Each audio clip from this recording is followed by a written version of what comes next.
Hello, আসসালামু আলাইকুম। আজ আমি রান্না করব মাগুর মাছ ভুনা। এখানে আমি মাছটা ভালোভাবে কেটে ধুয়ে পরিষ্কার করে নিয়েছি। সামান্য হলুদ, লবণ আর মরিচের গুঁড়া দিয়ে মাখিয়ে রেখেছি। 10 মিনিট মতো আমি এটা ম্যারিনেট করে রাখবো। এখানে আমি মাছ রান্নার জন্য সব রকমের মশলা নিয়ে নিয়েছি। এখানে মাঝারি সাইজের 5টা পেঁয়াজ আমি কুচি করে নিয়েছি। এখানে বড় 2টা রসুনের কোয়া নিয়েছি। এতটুকু আদা নিয়েছি। এখানে 20টার মতো কাঁচামরিচ রয়েছে। আমি যেহেতু শুকনো মরিচ কম দেবো তাই কাঁচামরিচটা আমি বেশি দিয়েছি। আপনারা চাইলে শুকনো মরিচ বেশি দিতে পারেন, কাঁচামরিচ কম দিতে পারেন। এখানে আমি মাছের মধ্যে আলু দেবো তাই আলুগুলো কেটে নিয়েছি।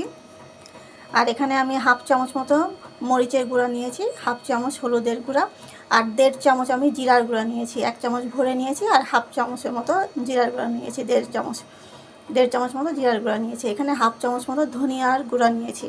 এখানে দেখতে পাচ্ছেন আমি একটা বড় দারুচিনির স্টিক নিয়েছি আর 2টা ছোটো এলাচ নিয়েছি। এটা স্মেলের জন্য আমি নিয়েছি। আর 1.5 চামচের মতো আমি লবণ নিয়েছি। এখন আমি পেঁয়াজ, রসুন, আদাগুলো সব একসাথে ব্লেন্ড করে নেব। আমি প্যানে তেল দিয়ে দিয়েছি। এখন মাছগুলো হালকা এপিট ওপিট করে ভেজে দেব। আমার মাছগুলো এক পাশে ভাজা হয়ে গিয়েছে, আমি আর এক পাশে উল্টিয়ে দিয়েছি। 1 মিনিট মতো আমি ভেজে নেব আর এক পাশে। মাছ ভাজার তেলের মধ্যেই আমি পেঁয়াজ কুচিগুলো দিয়ে দিচ্ছি। হালকা ব্রাউন কালার হওয়া পর্যন্ত আমি নেড়ে নেব পেঁয়াজগুলো।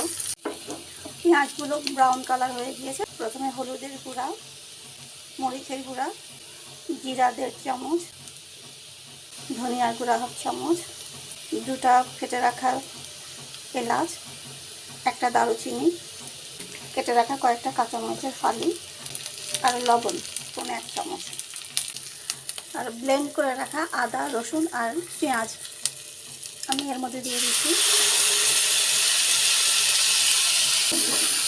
আমি ঢাকনা দিয়ে ঢেকে 5 মিনিট মতো মশলাটা কষিয়ে নেব। ফিরে আসলাম 5 মিনিট পরে। আমার মশলাটা কষানো হয়ে গিয়েছে, দেখতে পাচ্ছেন তেল উঠে এসেছে। এখন আমি আলুগুলো সব দিয়ে দেবো এর মধ্যে। 2 মিনিট মতো কষালেই হবে। দিয়ে কষানো হয়ে গিয়েছে আমার। এখন আমি মাছগুলো সব দিয়ে দেবো এর মধ্যে। মাছগুলো দিয়ে খুব সুন্দরভাবে কষিয়ে নেব আমি।